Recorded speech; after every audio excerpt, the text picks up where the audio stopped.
Hello, good evening, everyone. Hello? Hello?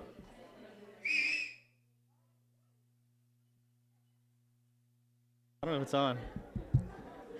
Test? Yeah, okay. All right.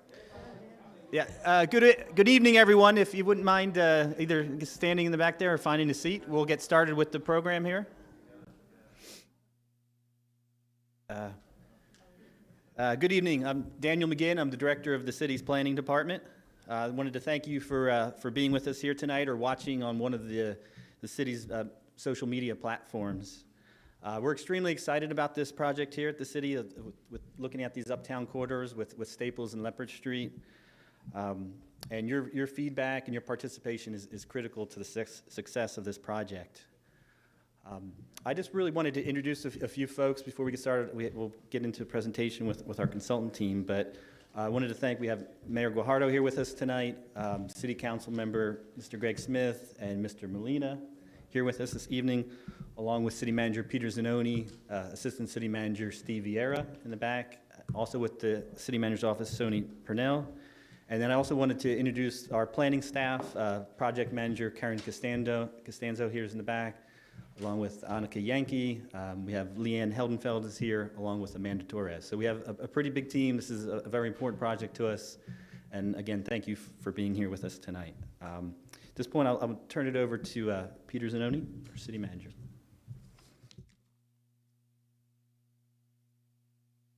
All right, thank you, Dan. How's everybody doing? Yeah, right. Well, we're breaking out the face mask for maybe a couple weeks, right? Keep safe and everything. So as Dan said, I'm Peter Zanoni, the city manager, and we want to welcome you here this evening. It's always great to see a big turnout like this because we want the community to be engaged in your community and in what we do here at City Hall. So thank you for taking time to come out. We know it's dinner time. You have little kids, some of you, so we appreciate the energy to get out and experience this event tonight and to help carry the corridor plan forward. So we're beginning to develop the city's budget, right? Did anybody see that yesterday? Right? So last year, around the same time, Mayor Guajardo brought to my attention, she wanted us to budget money to do a corridor study. And with her foresight and desire to improve this corridor and the ask to put something in the budget, we're able to do that, and that's why we're here tonight. We have a consultant that'll help us. It takes a little bit of financial resource to host events like this. And so we want to thank the mayor for having this as an initiative. We know that this corridor is critical, right, because City Hall is right in the epicenter of it, right? And I drive the corridor just about every day to get home and then to come to work, so I'm familiar with the corridor. And I know in some of the research that we did when we brought an item to City Council, this corridor is one of the oldest in the city. And Dorothy, where's Dorothy? Dorothy, how old do you think the corridor is, the Staples Street corridor? Okay. I knew you'd be the right person to ask that question to. It's quite old, so I think it dates back to the late 1800s, the corridor does. And when you drive it, and if you look to your left, or your right, depending on which way you're going, you can see the Gulf, you can see the bay, right? The waters of the bay. So it's a beautiful corridor. We, myself, the mayor, and city council want to bring it back. And we know that you do as well, and we know that that's why you're here this evening. And so our pledge to you is to try to revitalize this corridor, to bring it back to something that maybe Dorothy's mom and dad experienced back in the day. Although speaking with Councilman Smith, who's here from City Council District 4, he remembers shopping on the corridor as a little kid. So we want to bring that back. We also know that City Hall is kind of the founding start of it, right? Depending on if you're in the building or not. But ultimately, it travels down to another important corridor, which is that 6 Points corridor, right? Which is currently under construction. And Councilman Ben Molina, who's here as well, consistently over my 2 years that I've been here, talks to me about that corridor. To include, we're going to put some artistic crosswalks in that corridor. That'll be the first in the city's history of doing that. Some cities across the country have put, rather than just the bland black and white crosswalks, something of an artistic nature, or maybe a rainbow or colorful stones or what have you, just as something to offset it. So working with Councilman Molina and his interest in the area, we know that as you travel down that way, it's in City Council District 2. That's something we're working on as well. And so we want to thank Councilman Molina for being engaged in the corridor and the community, right? We know that whenever Dorothy's out there mowing her lawn, Councilman Molina stops to say hi and catch the latest gossip, right, Dorothy? So we want to thank him for being an active council member and caring about our community. So tonight is our kickoff event. This is going to take some time to develop, but your input's critical. And in addition to talking to us tonight and filling out some of the forms, any one of us and your friends and family and people you go to church with that aren't here tonight, you all can take a survey to tell us what you think about the corridor. I'm going to tell you the web address. It may be hard to remember, but you can always look at our website. I think there'll be some type of an identifier on there. So the survey can be found at cctexas.com and then /Uptown, okay, Uptown. So our website, cctexas.com, if you want to check out the city's website, and then just hit that /Uptown. We're in the Uptown area. And so that's where the survey can be found. One neat thing about the survey is that as people fill it out, the survey results will be there. And so you can kind of gauge the sentiment of the community or the city, because it's a citywide survey, as we fill it out. So I encourage you to fill it out. I know I'm going to fill it out because I live in the neighborhood. And we want your all's feedback to be used through that survey and through events like this as well as we improve the corridor. So I want to thank you for being here tonight and for listening. I'm going to turn the podium over to our mayor, Mayor Paulette Guajardo. Thank you.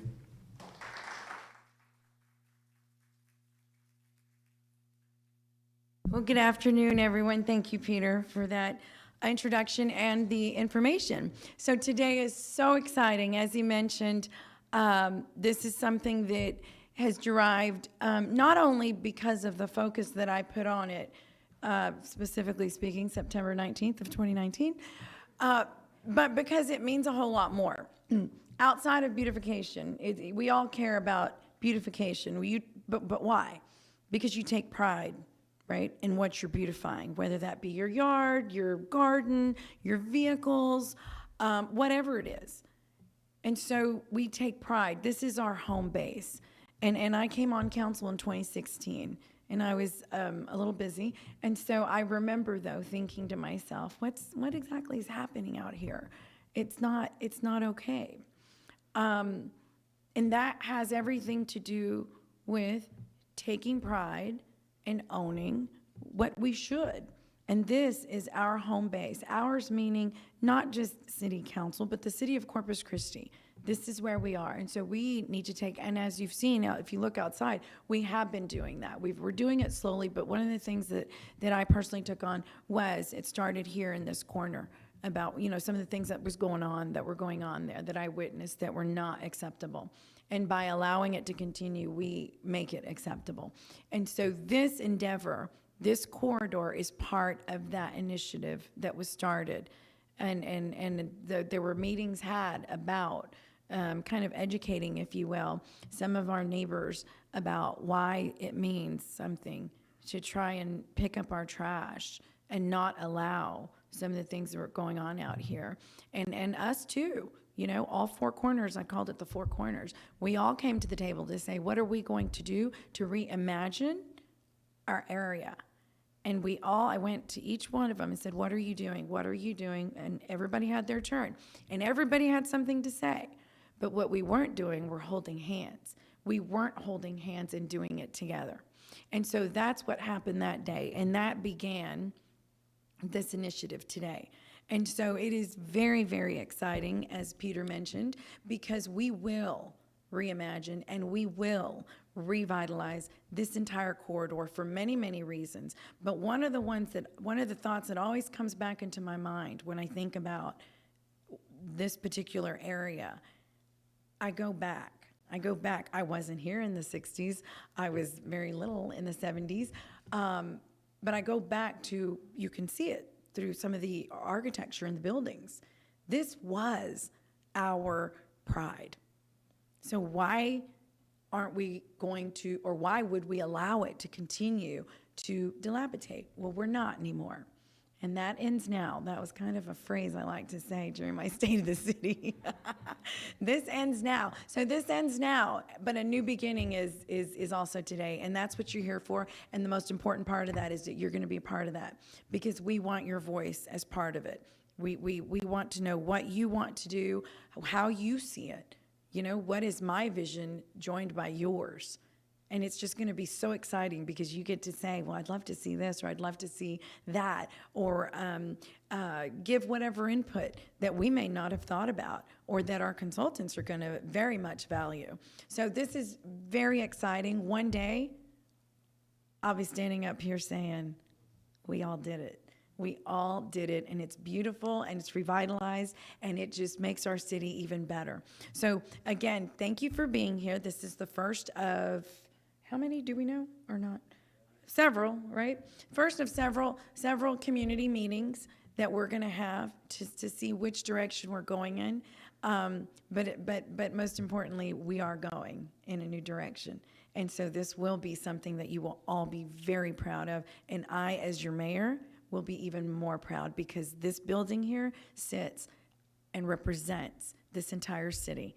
And we're going to kick it up a notch and make it what it should be all through the corridor. So thank you for being here. I look forward to working with all of you and continuing to hear your thoughts and your suggestions on the latest revitalization project that the City of Corpus Christi is partnering with you to make happen. And with that, I will introduce and have Councilman Molina. His district is, where does it go? Morgan? So, okay. 6 points to about Morgan is District 2. And so it's important that our councilman is here supporting the effort, because it affects directly his district. So I'd like to say a few words. Yes, sir. Mayor Guajardo is always a tough act to follow. Not only is she more eloquent than I am, but she's also easier on the eyes. I'm trying to get brownie points here. Thank you all so much for being here. I'd like to thank Mayor Guajardo for her initiative in moving this project forward. It's something that I've been passionate about for a long time. And you know, this project is important because I've had many of you reach out to me and ask, what can we do here? How can we make this area better? What can we do to improve this? And so I'm glad that we're finally moving forward with something like this. Today, we're here so that you all can learn more about the project, but also provide some input. So with that being said, thank you all so much for being here. We can't do this project without you all. Each one of you, your opinion is valued, it's important, and so anything any ideas, comments, questions that you have, reach out to us. Reach out to Dan, Peter, the mayor, myself, even Greg and the other council members. We want to hear from you. We need to hear from you. So thank you all so much for being here. Have a good night.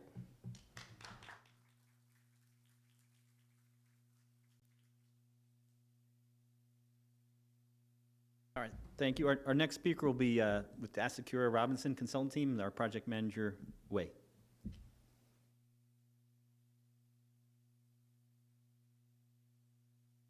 All right, everyone, thanks for taking your time tonight to come to our first open house meeting. As a lot of people already mentioned how significant this project would be and how great a benefit it will be generating to the Uptown corridor. So I don't want to reiterate that. I just want to thanks everyone being here, and we really appreciate your time. And I hope your input will definitely help us to polish up our report and any upcoming recommendations we propose for the corridors.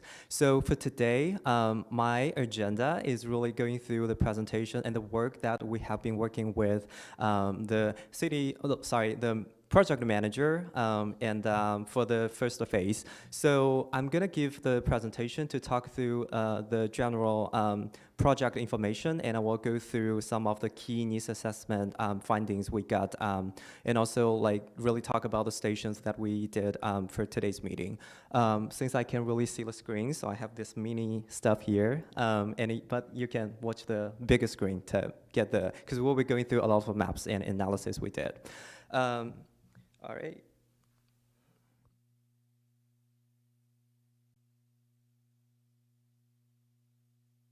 Oh, okay, I got it. All right.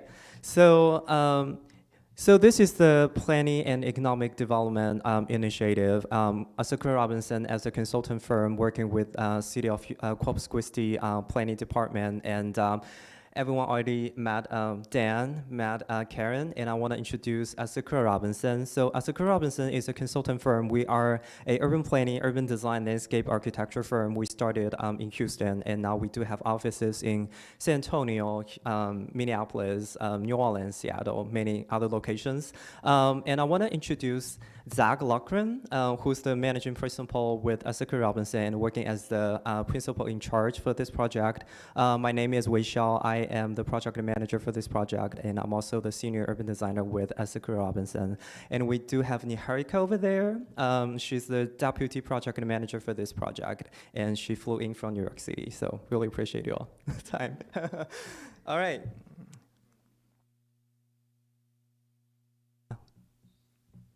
Okay. I want to go over, before I dive into the needs assessment, I want to just to go over the project overview with everyone. So this project, as I mentioned, is the Planning and Economic Development Initiative, and we will be evaluating the revitalization of the Staple Street and the Lapper Street. And I will get into the segments we will be focused on for this project when I get to the project area map. But this initiative, we will be working close with area businesses, property owners, and residents to develop the strategy for the revitalization, and that will guide the future public and private development. All right, so this is the project timeline. We do have 3 phases for the project. We are currently in phase 1. We call it Understand. So in this phase, basically, the big task is really to conduct a needs assessment for us to understand the condition and the background of the corridors. And also the public engagement is also the big part of this phase to really get input from you to help us understand better about the corridor conditions.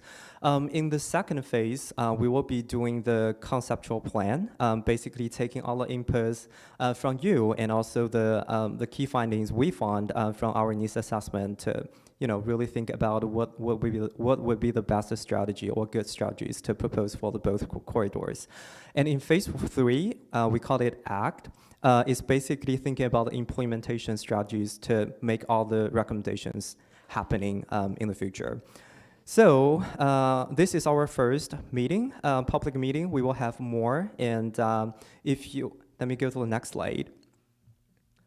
All right, so in this phase, we've already conducted the technical advisory group meeting 2 weeks ago, and we just finished our business working group meeting this afternoon. So today's open house is a really big one, and I really appreciate everyone to be here. And another big thing I want to call out is to take the survey. So the survey is already published and it will be remaining open through August 15. So if you didn't get a chance to take the survey, I guess everyone get the poster card. We do have information on the poster card, so you could either use the QR code or use the link on the poster card to get to the survey.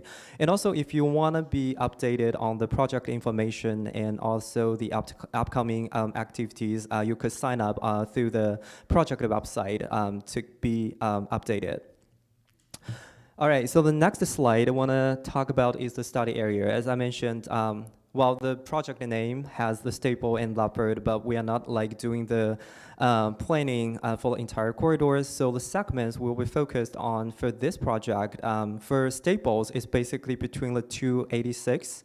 Sorry, for Leopard Street, it's basically between the 286 and the Upper Broadway. And for Staples, it's between the Highway I-37 all the way down to the 6 Points.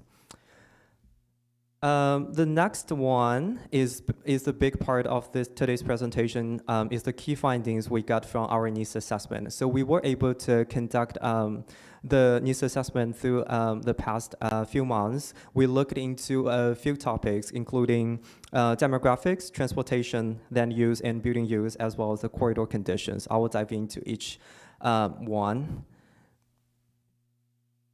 So the first one is the demographics. So it's really important for us to understand what what are the people in this area and what we are planning for. And also, so we looked into the population and race and households for the demographics. So the first slide I want to share with everyone is the population by age range. So for all the demographic analysis, we also compared with the city data to get to understand the character of both corridors. So. For the population by age range, you could see the median age in the study area is 42, compared to the median age in the city, which is 36, is slightly higher. And if you look at the chart for the study area, the age range between like 30 to 34 and also 65 to 69 really jumps out from the demographic information. The next one is the population by race. So I think both the study area and the city has the high percentage in the Latino and Hispanic population, and then it kind of goes down to white and black population. I'm sorry.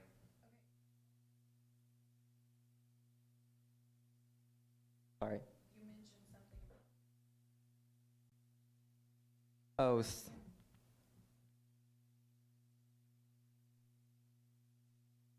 All right, this one. Yeah, oh yeah, so, sorry, let me go back. So if you look at, it's basically the analysis of like how many population are falling into different age range. So we divided like basically four, let's say like the first one is a 0 to 4, the second one is 5 to 9, and what we really looked into is like the difference between different age group, and based on the analysis, like the age between 30 to 34 in the study area, and also the age between 65 to 69 really have the higher percentage. So more people.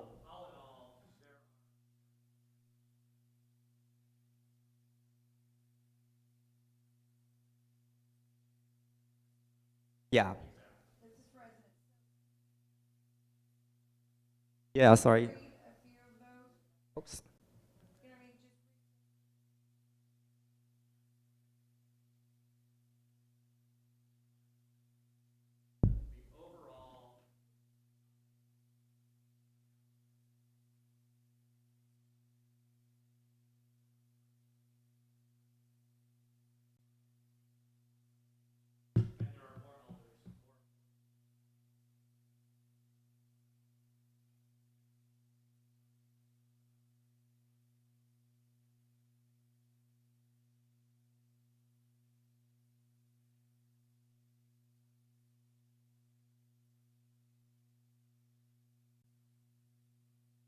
Quarter mile.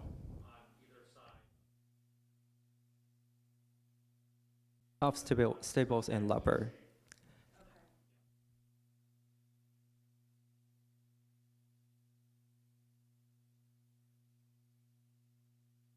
That works better.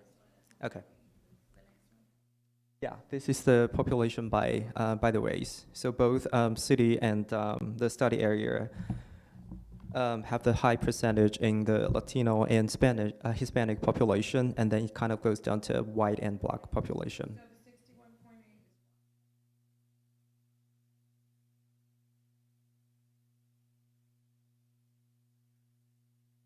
is identified in the city.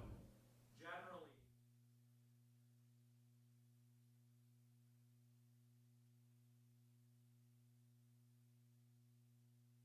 Yeah.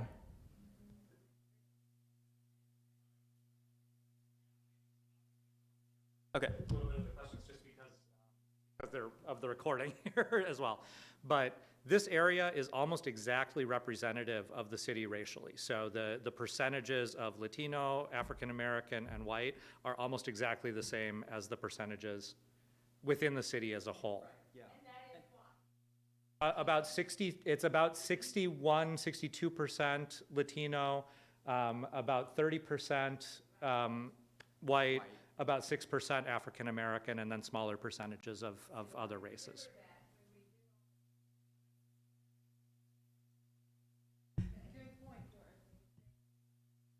Yeah.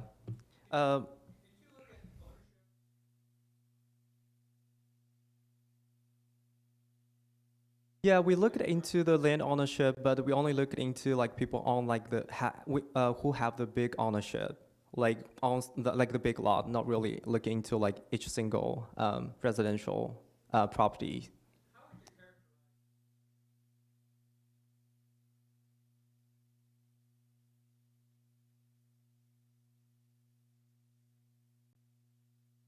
Sorry, can you say that again?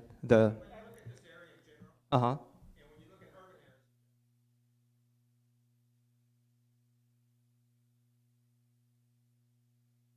Yeah, most, it's actually not, I think, in one state along the entire corridor, to be real frank. I think it's got some different characteristics looking at the residential population, but you see some areas that are seeing some new.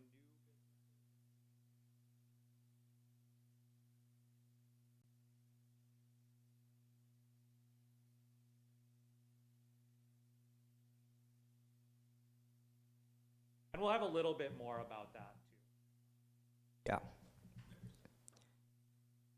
All right, so the next one we looked at is the household by the income range. So if you look at the median household income in the study area, which is 31,000, compared to the median household income in the city, which is 65,000, this number is significantly lower.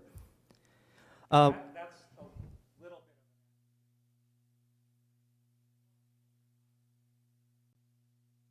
Yeah.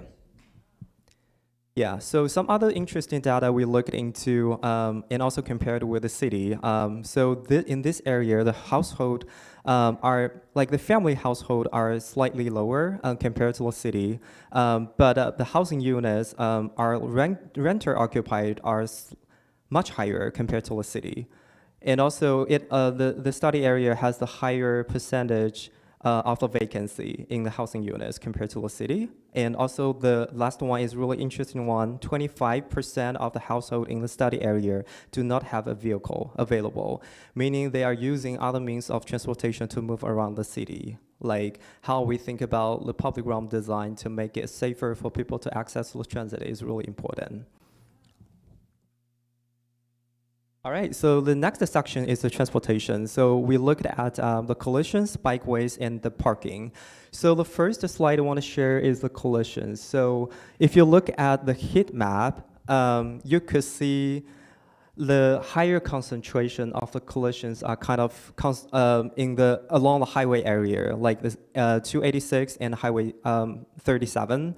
You also see like a high concentration of the collision at the intersection of Morgan and Staples. So this map is really help us to understand which intersections or which areas need improvements for the safety issues.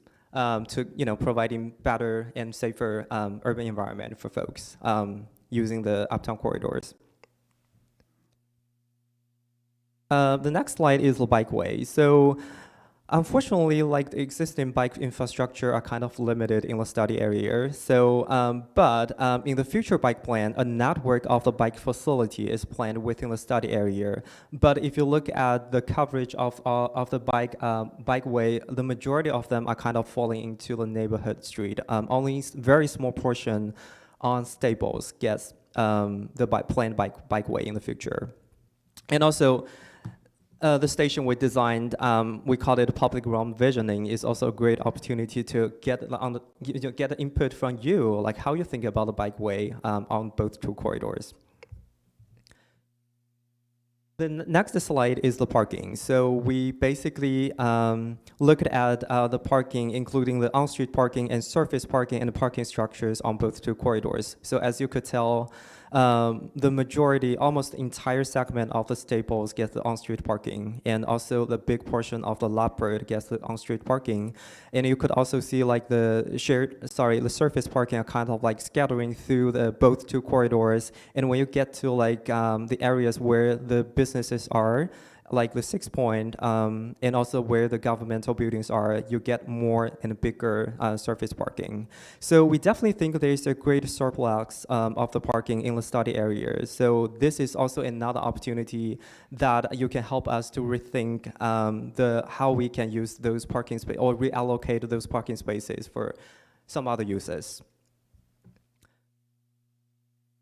The next section we look at is the land and building use, which include the current land, because it's really important for us to understand how the land and buildings are being used and what are being proposed in the future. So we look at the current land use, future land use, and the ground floor use.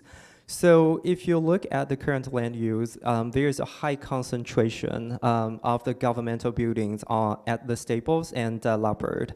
And on the north side of Leopard and also the majority portion of the Staples, they are pretty much concentrated with the commercial uses. But if you look at the other study areas, there's a small portion of the land are being used as light industrial, and also the big area, especially on the southern portion of Leopard, are being used as residential. And then if you look at the future land use, especially the table tells the comparison between the current land use and future land use. So in the future vision, you could see a slight decrease in commercial use, but high increase in mixed use. And also the city is looking to, having the higher density in the area by having the increase in the high density residential and the medium density residential. And if it's okay, I just want to add, I know these maps are very difficult to see on the side screen that we have. These will all be available online along with also there will be more opportunities for that. But Yeah. this future land use map is based on the Plan CC, so this is what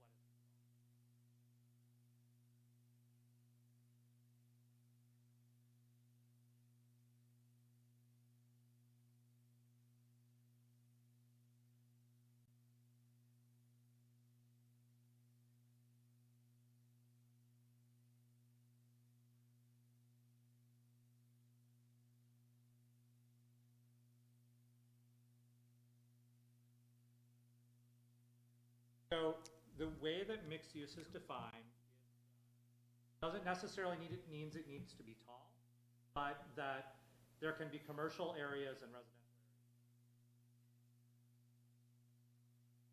areas. This is what has been adopted already.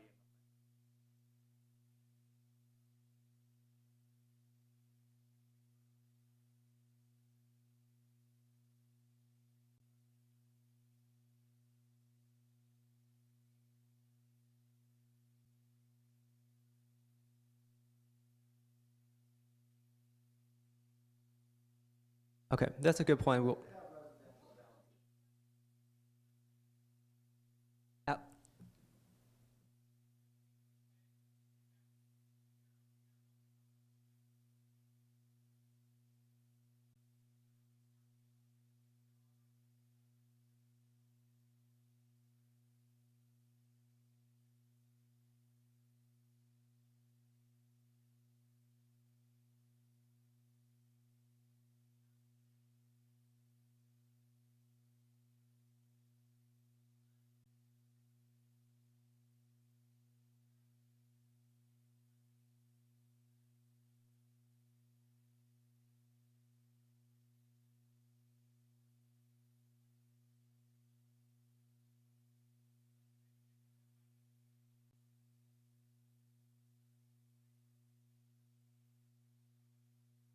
Yeah, I think, yeah.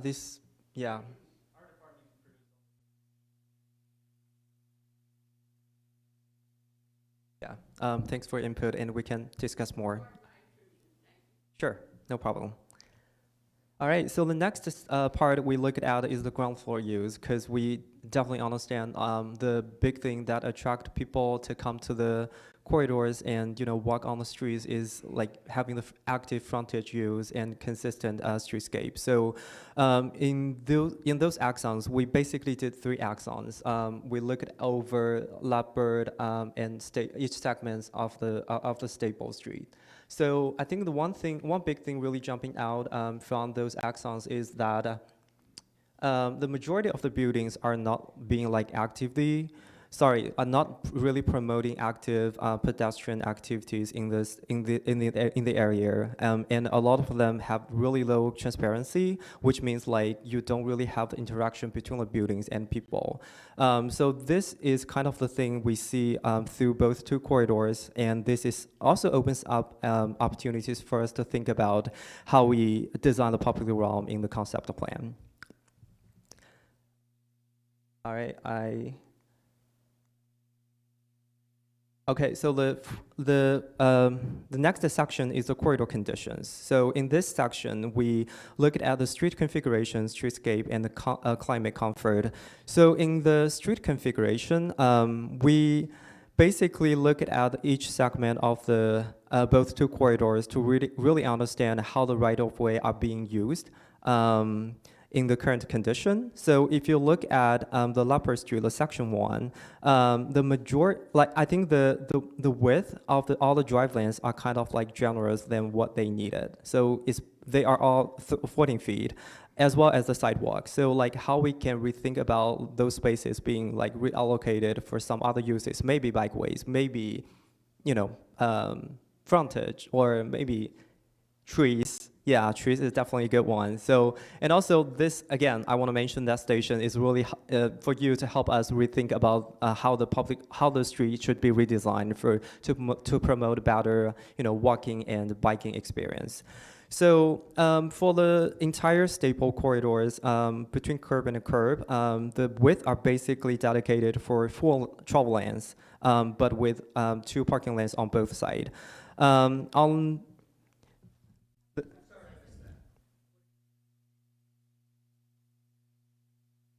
Which 3?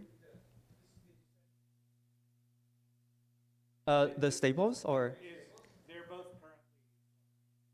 currently. 4 drive lanes. These are existing. We're not proposing anything. Sorry. No, so we have actually.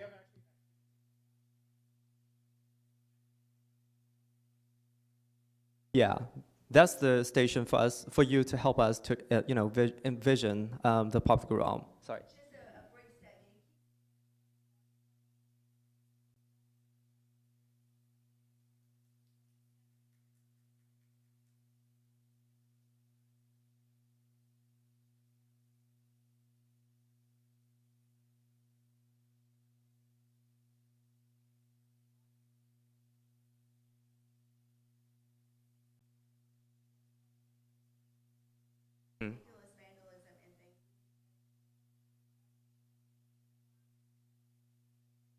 That's a really good point, and I'll get to the street elements in the next slide.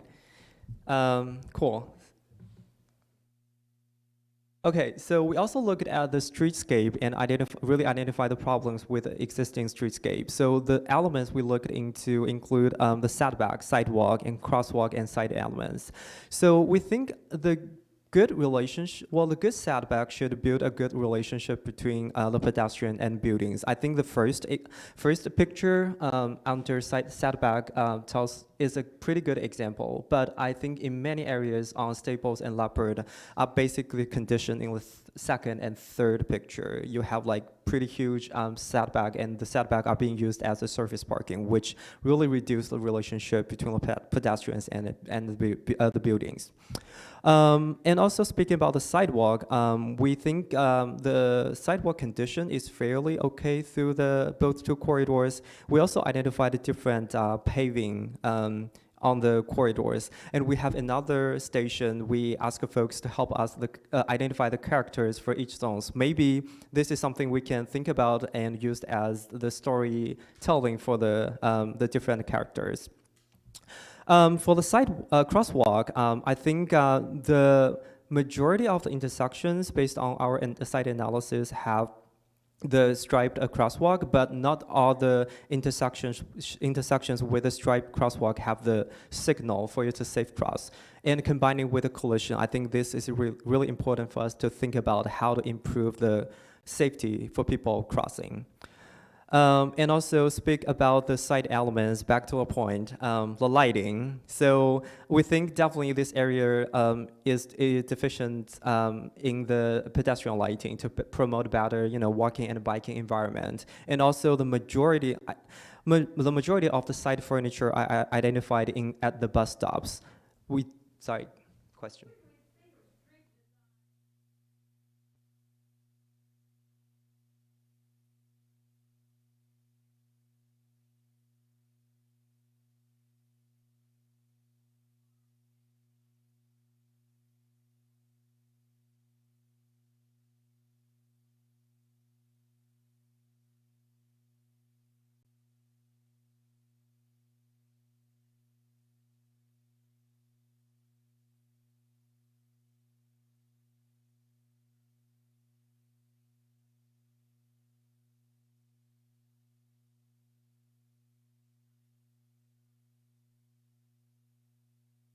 Yeah, so I've been told because we're recording, when people there are speaking without the mic, they can't hear. So they asked me to repeat what people's comments. So the comment that was just given was with regards to drainage and making sure that the drainage zones are clear from where parking and where bikeways and other people might need to stop, and making sure that there's thoughtfulness about the placement of those drainage systems as a design element.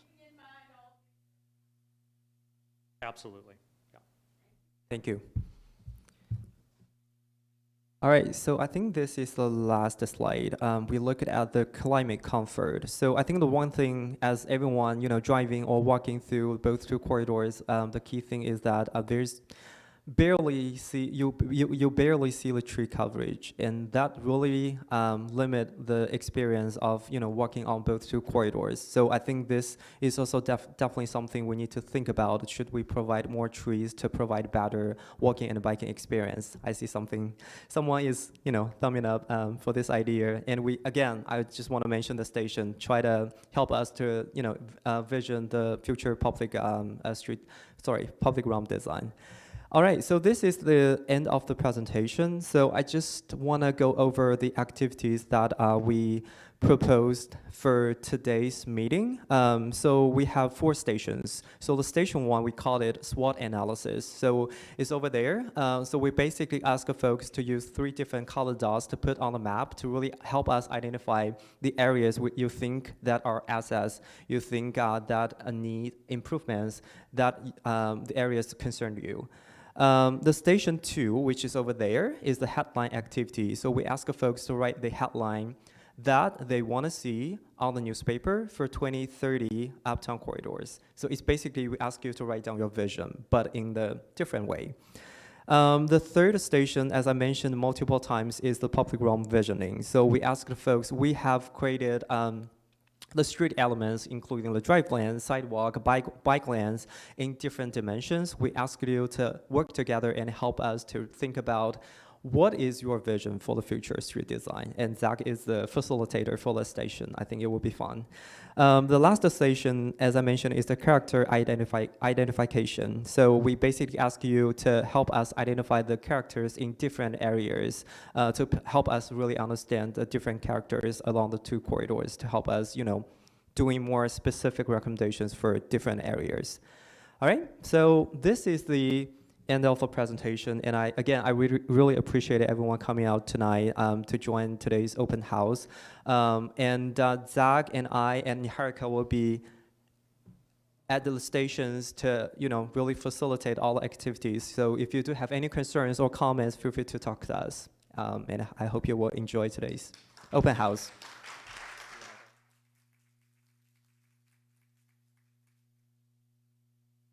And there's contact information on the slide there as well. And as I said, these slides were small and a little difficult to see. Please do check that cctexas.com/uptown. All of the presentation and all of the slides will be uploaded there. So if you want to take a more detailed look at any of the research that's been done so far, that's all available there, as well as the survey. And that survey, I will say, is very, very important. So if you have other people in your community that you can send that to, please do. That will be open until August 15th. So. Yeah. Right.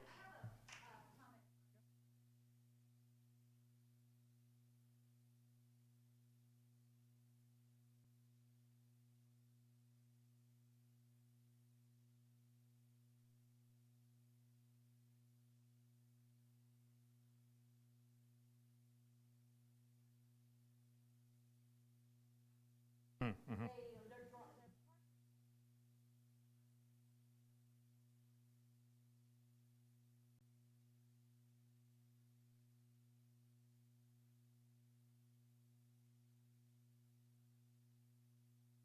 Yeah.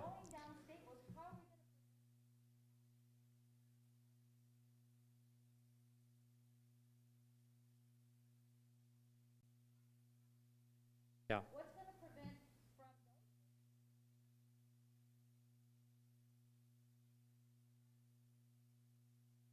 Yeah.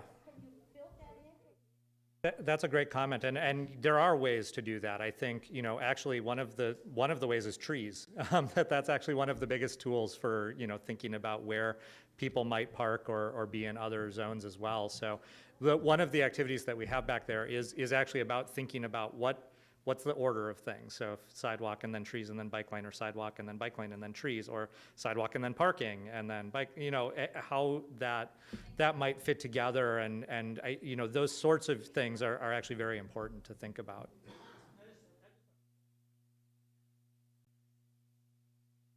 Yeah.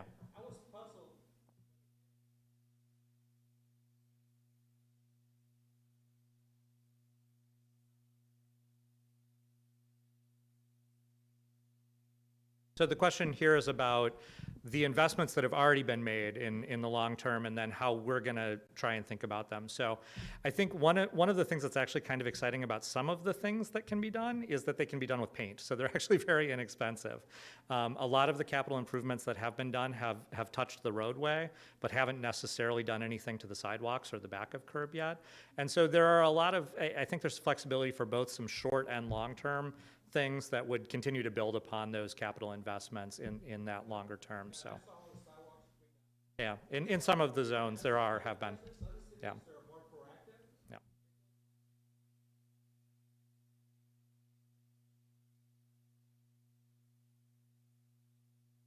Well, and I think luckily we have leadership here from the mayor and from the city manager that are really being proactive in moving into the future, and I think that's very exciting about moving forward too. Thanks again for coming out tonight. Just want to leave a few extra minutes in case anyone didn't participate in some of the exercises in the back, and certainly we'll be here if there's any further questions. But thank you again for coming out tonight. Thank you.